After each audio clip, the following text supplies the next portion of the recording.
Hi everyone, how are you all? Welcome back in the chemistry class. Today we will continue the chapter 9 of class 12 coordination compound, and today we will discuss its second lecture. In the previous lecture we have already completed many basic terms of the coordination compound, जैसे central atom क्या होता है, metal atom या central ion क्या चीज़ है, ligands क्या होते हैं, उसमें आपका कोऑर्डिनेशन नंबर क्या होता है, मेटल का आयन, मेटल का ऑक्सीडेशन नंबर, ऑक्सीडेशन स्टेट, वो सब क्या होता है, वो सब हमने क्लियर कर लिया था.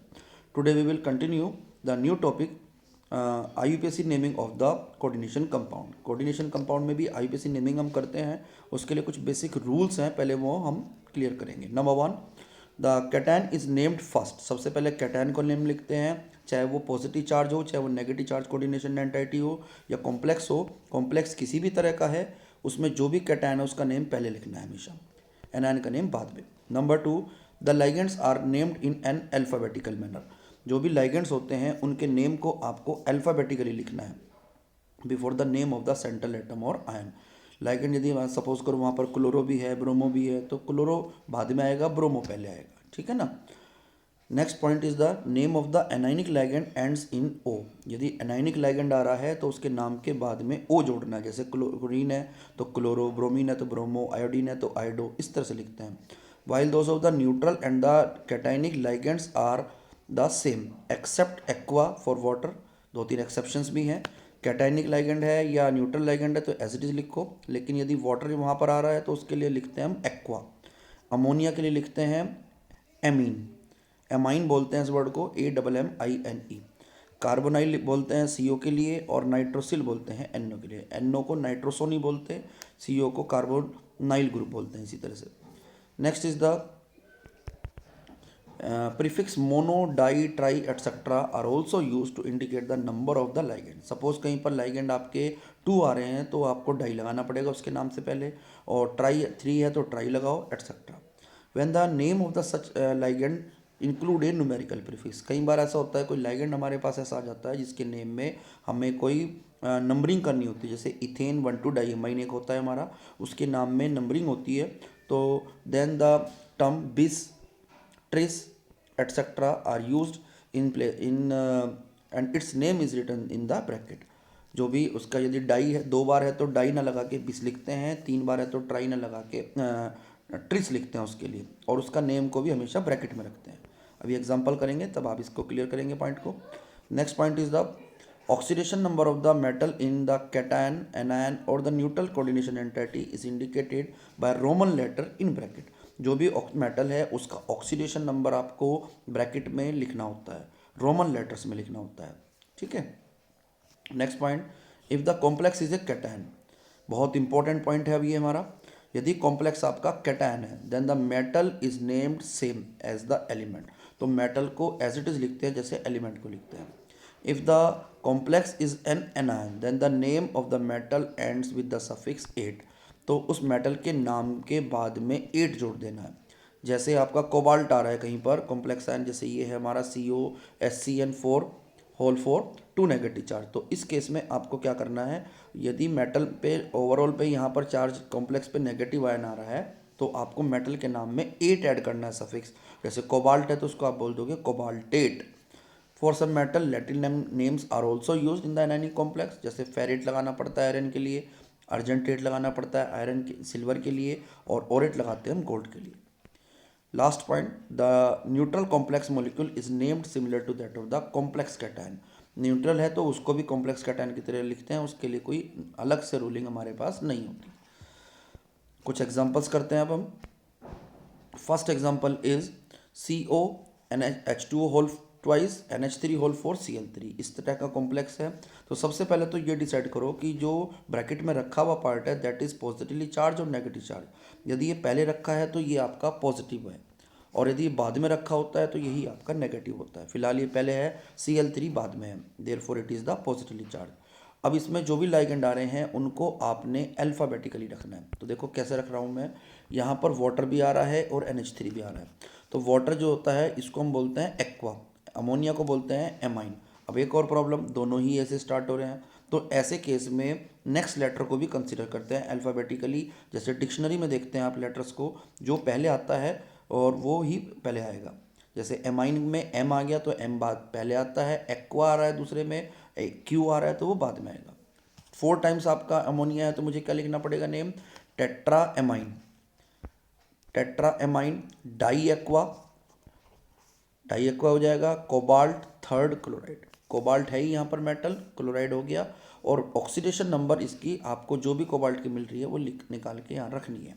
जैसे कोबाल्ट की देखो ऑक्सीडेशन नंबर का भी मैं रूल बता दूँ आपको, नहीं पता है तो एक्स हो गया। वाटर पे पूरे पे चार्ज होता है ज़ीरो तो ज़ीरो ही रखना है। अमोनिया का ओवरऑल चार्ज होता है ज़ीरो तो ये भी ज़ीरो हो गया। 3 क्लोरीन एटम है तो उनका हो जाएगा -3 is equal to zero. You will find x is equal to 3, तो कोबाल्ट की ऑक्सीडेशन नंबर आपकी 3 आएगी। सिमिलरली नेक्स्ट कंपाउंड करो, Pt NH3 whole twice Cl NO2, ये न्यूट्रल कॉम्प्लेक्स है हमारा, इसमें कोई भी कैटायन या एनायन बाद में या पहले नहीं रखा हुआ है। अब इसमें देखो क्लोरो आ रहा है, अमोनिया आ रहा है यानी कि एमाइन, और नाइट्रो आ रहा है, तो एमाइन पहले आ जाएगा, डाई एमाइन, फिर क्लोराइडो। आजकल क्लोरीन को ना एक आईयूपीएसी ने रूल में चेंज किया था, क्लोरीन को क्लोरो नहीं बोल के आजकल क्लोराइडो बोल देते हैं, ब्रोमीन को ब्रोमाइडो, आयोडीन को आयोडाइडो। अब नाइट्रो है तो इसके लिए नाइट्राइटो बोला जाता है। और एक और बात, NO2 आपका एम्बिडेंटेट लाइगेंड है, कभी तो ये आपका NO2 की फॉर्म में मिलेगा, कभी आपको ONO की फॉर्म में मिलेगा, दोनों ही जगह इसको नाइट्राइटो बोलते हैं। यदि N से जुड़ा हुआ है तो नाइट्राइटो है तो उसको N लिख देते हैं, यदि O से कनेक्शन हो रहा है, O से अटैचमेंट हो रहा है तो नाइट्राइटो O लिख देते हैं, पता चल जाता है ये NO2 है या ONO है। फिलहाल आपको नाइट्राइटो N लिखना है। देन मेटल नेम प्लेटिनम और उसकी ऑक्सीडेशन नंबर, ऑक्सीडेशन नंबर जरा दोबारा समझ लो सब। इसमें प्लेटिनम की फाइंड करनी थी, मैंने एक्स लिया, अमोनिया का चार्ज होता है ज़ीरो तो ज़ीरो इंटू टू भी ज़ीरो ही रहेगा, chlorine -1, NO2 -1 is equal to zero, तो एक्स की वैल्यू हो जाती है 2। नेक्स्ट आपका आ रहा है K3CrC2O4 होल थ्राइस, K3 का मतलब हो गया पोटेशियम, C2O4 का मतलब हो गया ऑक्सलेट है तो ऑक्सलेटो बोलोगे, 3 टाइम्स है तो आप बोलोगे पोटेशियम ट्राई ऑक्सलेटो, क्रोमियम है तो क्रोमियम। लेकिन अब की बार ध्यान रखना है, ये जो कॉम्प्लेक्स है हमारा, इस कॉम्प्लेक्स में ध्यान दो, ये complex ion is negatively charge, तो नेगेटिवली चार्ज है तो मेटल के नाम में आपको 8 ऐड करना है, जो अभी आपको रूल बताया था। इस पॉइंट में सबसे ज़्यादा मिस्टेक होती है बच्चों की, ध्यान से करना है अब इसको। क्रोमेट हो जाएगा, ऑक्सीडेशन नंबर इसकी 3 हो जाएगी। नेक्स्ट हमारा जो आ रहा है compound COCl2 in whole twice Cl। इन जो है बेसिकली आपको मैंने बताया था पिछले लेक्चर में भी, ये इथेन 1,2 डाई एमीन का शॉर्ट नेम होता है, शॉर्ट सिंबल होता है। CH2NH2 CH2NH2 2 टाइम्स ना लिख के बस हम डायरेक्ट लिख देते हैं इन, तो जब भी कभी मैं इन लिखूँ तो समझ जाना वहाँ पर इथेन 1,2 डाई एमीन है, ठीक है ना। अब इसकी नेमिंग का तरीका समझो। नेमिंग में क्या करना है, अब इथेन 1,2 डाइमीन 2 टाइम्स है तो इसमें एक छोटी सी, नहीं 20 आ जाएगा पहले, इथेन 1,2 डाइमीन आ गया, 2 बार क्लोरीन आ रहा है तो die क्लोराइडो, cobalt third chloride, cobalt की ऑक्सीडेशन स्टेट यहाँ पर आपकी 3 आएगी, जैसे कोबाल्ट को एक्स ले लो, 2 क्लोरीन की -1 हो गई, फिर इन पे कोई चार्ज नहीं होता ज़ीरो, फिर एक क्लोरीन है तो -1 is equal to zero, you will find x is equal to 3। Next compound similarly CONH3 whole 5 CO3Cl, तो इसको आप क्या लिखोगे, पेंटा एमाइन, क्योंकि अमोनिया 5 टाइम्स है। देन कार्बोनेट है तो कार्बोनेटो, कोबाल्ट थर्ड क्लोराइड, इसमें भी कोबाल्ट आएगा एज इट इज़, क्योंकि ये कैटायन कॉम्प्लेक्स है, कैटायनिक कॉम्प्लेक्स में मेटल का नेम एस सच आता है। नेक्स्ट है chromium, NH3 whole thrice H2 whole thrice Cl3, तो tri amine, tri aqua, chromium third chloride. Next example CO in whole thrice, overall whole twice है, फिर उसके बाद SO3 होल थ्राइस है, क्योंकि सल्फेट का चार्ज रखा हुआ है कॉम्प्लेक्स के साथ में, और कॉम्प्लेक्स सब की बार है आपका यहाँ पर पॉजिटिवली चार्ज्ड, मेटल का नेम इसका मतलब कोबाल्ट ही आएगा। ट्रिस लगाओ, क्योंकि इथेन 1,2 डाइमाइन आ रहा है, इसके नेम में नंबरिंग आ रही है तो इससे पहले ट्रिस लगाना पड़ता है, tris ethane 1,2 diamine, cobalt third sulphate. अब मैंने एक एनसीईआरटी का इंटेक्स क्वेश्चन लिया है, write the formula of the compounds.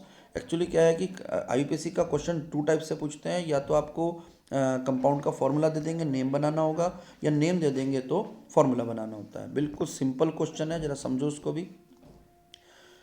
इसमें और आसान काम हो जाता है क्योंकि रूलिंग तो लगानी नहीं पड़ रही, रूलिंग सब लगी लगाई है, बस आपको फॉर्मूला लिखना है। मेटल का नेम पहले आएगा, ब्रैकेट में आएगा, और लाइगेंड सारे के सारे उसके बाद लगते जाओ। जैसे टेट्रा एमाइन, टेट्रा एमाइन मतलब NH3 होल 4। डाई एक्वा तो H2 होल ट्वाइस। फिर कोबाल्ट आ रहा है, कोबाल्ट रख दो, और क्लोराइड आ रहा है तो क्लोराइड रख दो। अब एक छोटी सी बात यहाँ पर आपको समझनी है कि मेटल में चार्ज जो है उसने दिया है ऑक्सीडेशन स्टेट 3।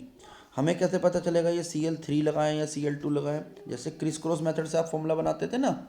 मान लो मैं कह रहा हूँ कि पोटेशियम सल्फेट का फॉर्मूला बनाओ, तो आप क्या लिखते हो? K2SO4 लिखते हो। सल्फेट का चार्ज पोटेशियम के साथ में, पोटेशियम का चार्ज सल्फेट के साथ में। यहाँ पर भी ऐसे ही होना है, बस एक छोटा सा चेंज आ रहा है कि यहाँ पर एक कॉम्प्लेक्स आयन है। कोबाल्ट पे +3 चार्ज था, वाटर पे कोई चार्ज नहीं है, ज़ीरो हो गया।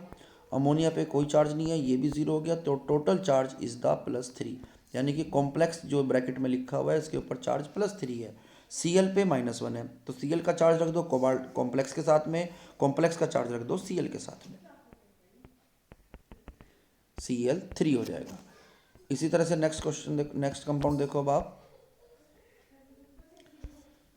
पोटेशियम टेट्रासाइनोनिकेलेट। तो अब की बार पहली बात ध्यान करना, निकेलेट है तो मेटल का जो कॉम्प्लेक्स बनेगा that will be have the negatively charge. अब इसमें आपको क्या करना है, ये जो K2NiCN होल 4 है कैसे बना है वो समझो। पोटेशियम था तो K लगाओ सिर्फ, अभी हमें पता नहीं K2 आएगा या क्या आएगा। टेट्रासाइनो है तो Ni होल 4 हो गया, निकेलेट है तो N हो गया। अब निकल की ऑक्सीडेशन स्टेट वो हमें बता रहा है 2 है, तो निकल की ऑक्सीडेशन स्टेट 2 हो गई। क्रोम CN 4 है तो टोटल -4 हो गया, इज इक्वल टू -2। तो इस कॉम्प्लेक्स के ऊपर जो चार्ज आया वो -2। पोटेशियम के ऊपर आपको पता ही है 1 होता है, तो क्रिस क्रॉस मेथड से रख दो, ये आपका बन जाएगा फिर K2NiCN होल 4।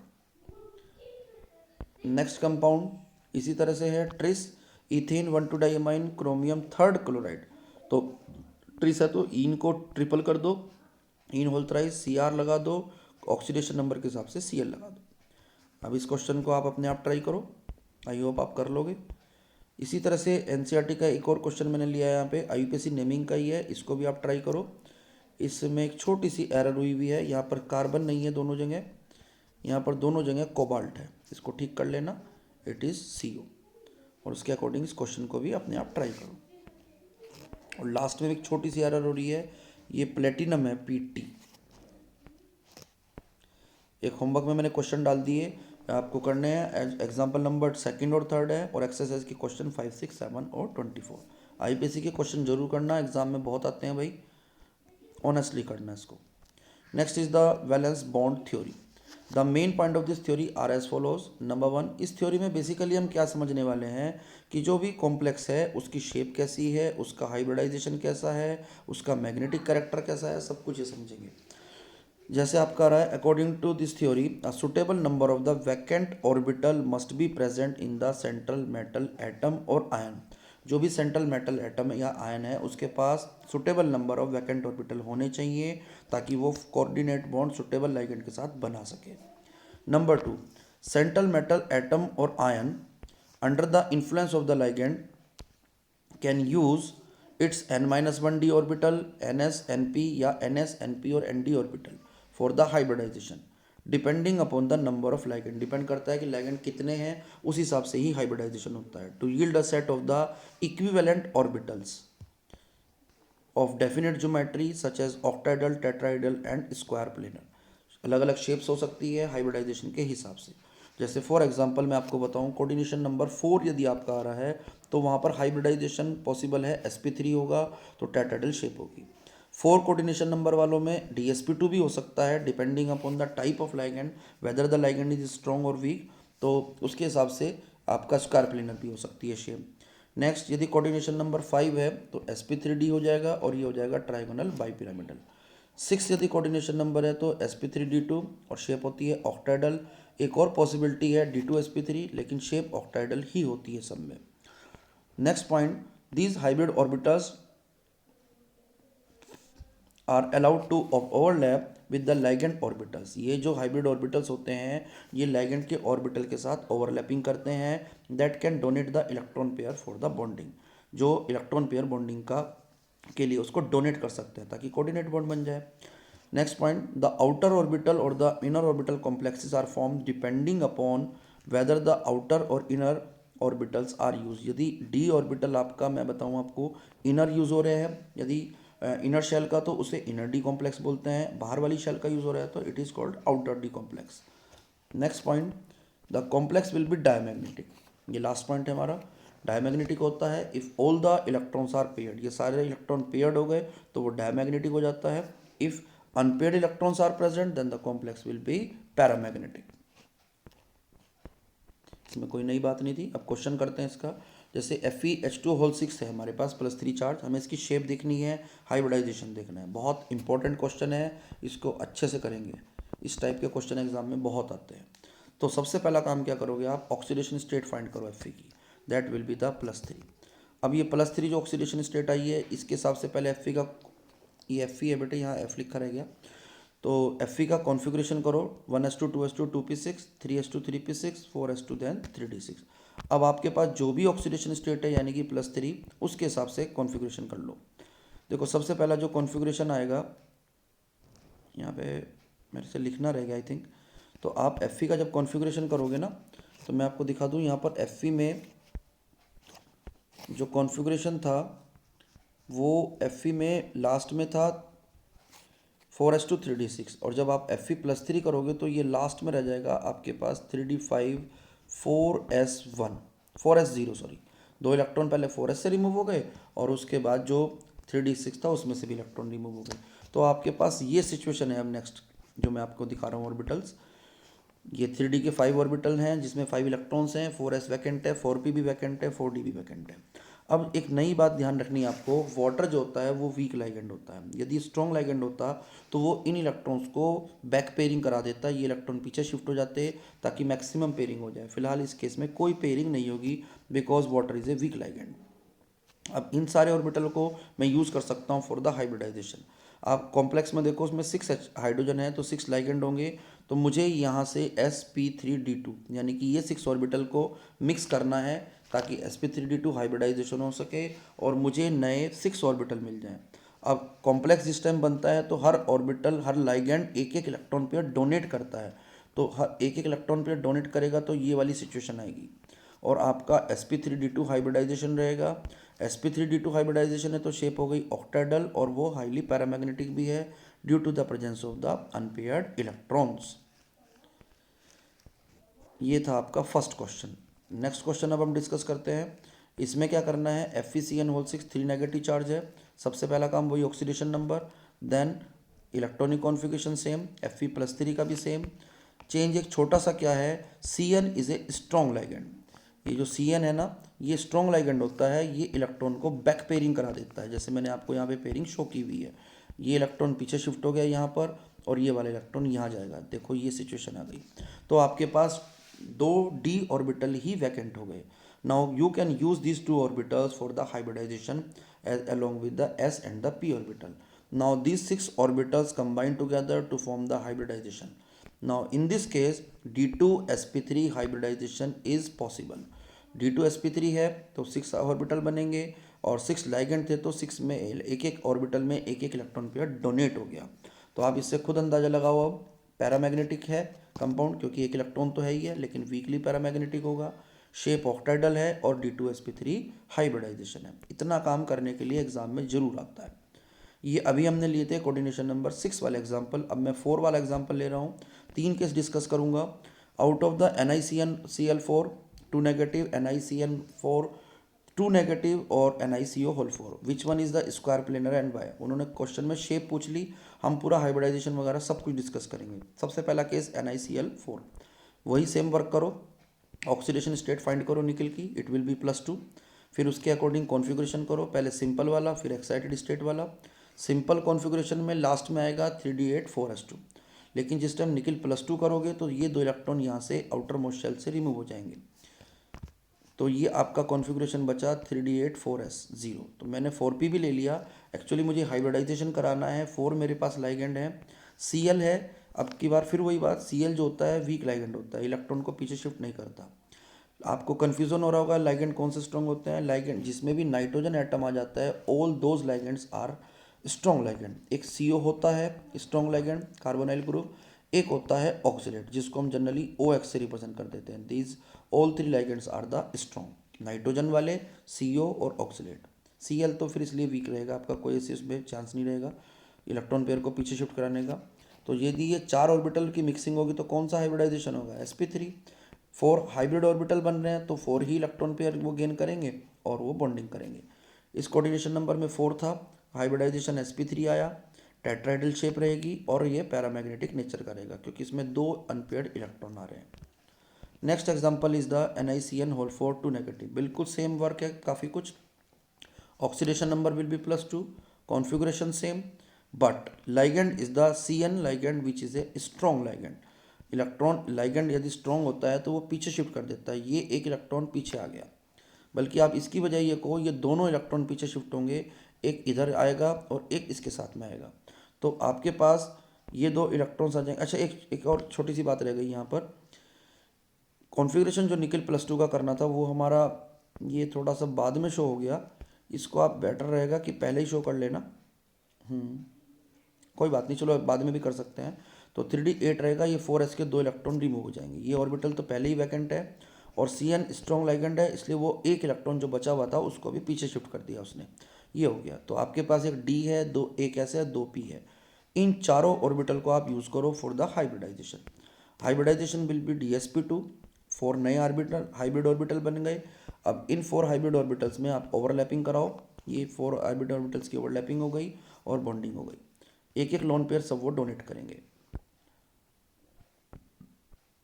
जैसे NiCN4 है, ये DsP2 हाइब्रिड ऑर्बिटल हाइब्रिडाइजेशन हो गया, स्क्वायर प्लेनर शेप हो गई, डायमैग्नेटिक नेचर हो गया।